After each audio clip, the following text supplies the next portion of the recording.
дүниежүзілік азаматтық қорғау күніне арнап кез келген табиғат апатына дайынсың ба деген сабақ өтеміз қазір қысқаша.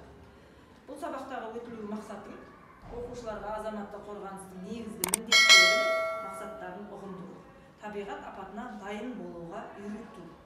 Енді Құдай сақтасын, апат болады, болып жатыр. Қазір қай жерде болып жатыр? Білеміз, телевизорда күнде көріп отыр. Анам не болмаса,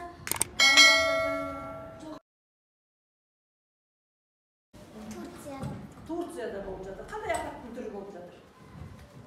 Су тасқыны.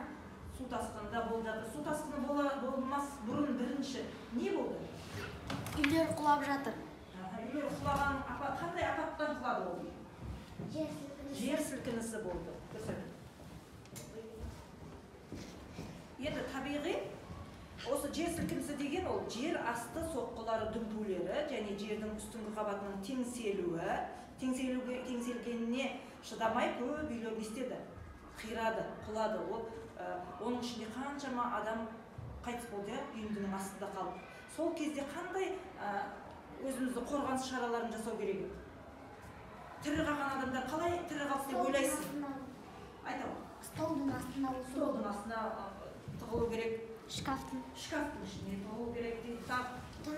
Тоңазытқыштың қасына тұра қалды, байқағандарымыздай, бәріміз әлеуметтік желіден көріп отырдық, тоңазытқыштың түбіне тұра қалады.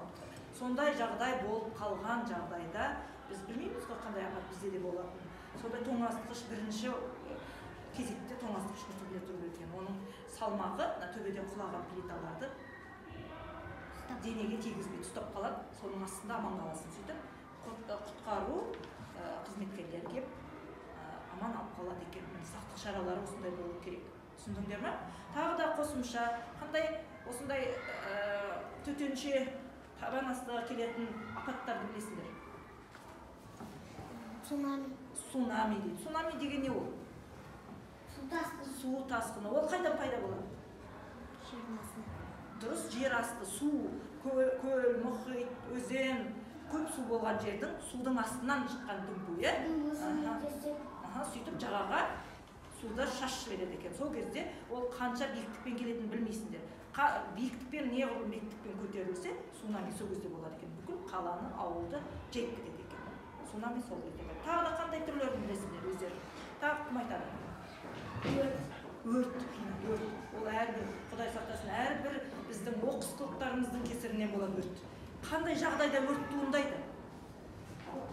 Спичкамен ойнау. Шөппімен ойнауға болмайды, бір жерде от шығатын нәрсе, е? Бір жерге кететін кезде үтікті өшіріп кету керек. Үтікті, яғни тек қана үтік емес, электр қуаты жүретін барлық құралдарды, е? Үтік дейміз, шаш кептіретін феніміз бар, газымыз бар, электропечіміз бар. Қазір барлығы электрмен ғой. Сол үшін үйден шығып бара жатқанда не істеуіміз керек? Барлығын өшіріп қадағалап, светті де не істеуіміз керек? Электр тоғын да өшіріп кетуіміз керек. Одан да өрт тууы мүмкін. Одан кейін тағы да қандай тіркеу бар? Орманға саяхаттап барған кезде өртті өшіріп кетуге әйтпесе орманның бәрін өртеп кетеді. Дұрыс айтасың. Орманға саяхатқа барғанда кез келгеніміз бір тамақ істеп ішеді. Ол тамақ істеп болғаннан кейін от жағады ғой. Кетер кезде не істеп кету керек дейді? Өшіріп кету керек. Алғашқы көмек ол да, е?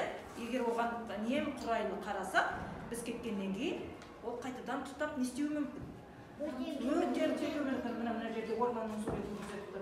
Орманның өртеніп жатқан. Осының бәрі жаңағындай адамдардың кеткен кезде өзінің артын тазалап кетпегендіктен, отын өшіріп кетпегендіктен. Түсінікті ме? Сондай қыдырсаңдар мама-папаларыңменен, сондай жағдай естеріне түсіп, соны естеуіміз керек. Тағы да міне, өрт болған жағдайда бізге бірінші кезекте қай нөмірге звондау керек? 101-ге звондау керек. 101-ге звондасаңдар не келеді? Өрт сөндірушілер келеді. Өрт сөндіруші машинасымен тез келіп біздің өртімізді істейді ме? Сумен өшіреді, көбікпен өшіреді, өздерінің құралдары бар, арнайы өшіреді. Дұрыс. Одан жаңа біз айттық, мына жерде су тасқынында болады деп. Су тасқыны әртүрлі жағдайда болады екен. Жаңағыдай жер сілкінгеннен кейін де су тасқыны пайда болады.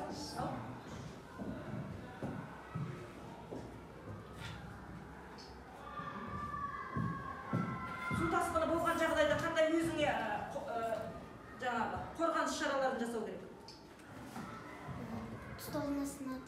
Су тасқыны болған жағдайда жоғары биіктегі заттардың төбесіне шығу керек. Биік тұрған зат қай жерде? Машина тұра ма далада? Таңның төбесіне шығасың ба? Автобустың үстіне отыр. Міне биік заттарға, судан биік тұрған заттарға шығу керек. Сақтап қорғап алатын көмекшілер келгенше біз өзімізді судан да сақтауымыз қажет екен. Ол да табиғи апаттардың бірі.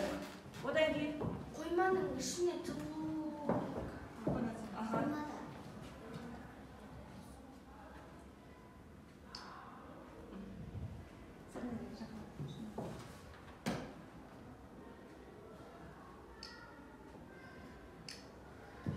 түсіндіріп отқан сияқты болады.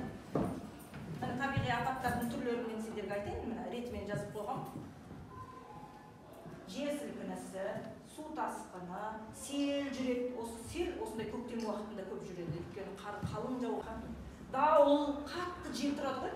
Ол дауыл да табиғи апаттың бірі екен. Лай көшкіні, көктайғақ, қар көшкіні, найзағай, құрғақшылық, цунами дейді. Осының барлығы табиғи апаттар.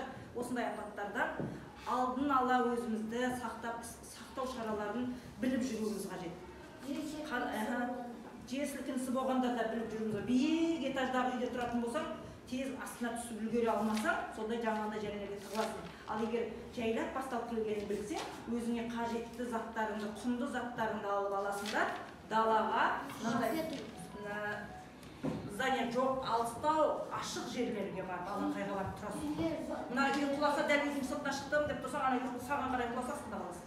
Сол үшін ар жақтағы алаңға барып тұрамыз, ашық жерге барып. Егер машинаның ішінде отырсаң, машинаның ішінде отыра бер, ашық жерде болса болды машинада. Түсінікті ма? Машинадан шығып кетудің де қажеті жоқ. Машинаның ішінде отыра бер, бірақ машина мынандай тамның түбінде болмау керек. Алыста болу керек. Сондай міне күніге телевизордан айтып жатыр, Жамбыл облысы, Алматы облысы жер сілкінуі мүмкін деп. Сол жер сілкінуі болып қалған жағдайда, бұны құрдан айтып жатқан жоқ, болады деп тұр. Бірақ сақтық шараларына дайындалуымыз керек. Сол үшін бүкіл мектеп, бүкіл қала осы сабақты үйретіп жатыр. Өзіміз де бағалы құнды заттарымызды дайын бір сумкаға дайындап отырып, болған жағы ол табиғаттың апаты. Алла тағала өзі жіберіп, біз қолымыздан ештеңе келмейді. Біз тек қана сақтануымыз керек болды. Сақтық шараларын жасауымыз керек. Түсіндіңдер ме? Сол үшін аман қалу үшін үйде болып қалсаң, ұйықтап жатқанда үлгере алмай қалсаң, жаңағы заттардың асқаты ол. Түсініктің ба?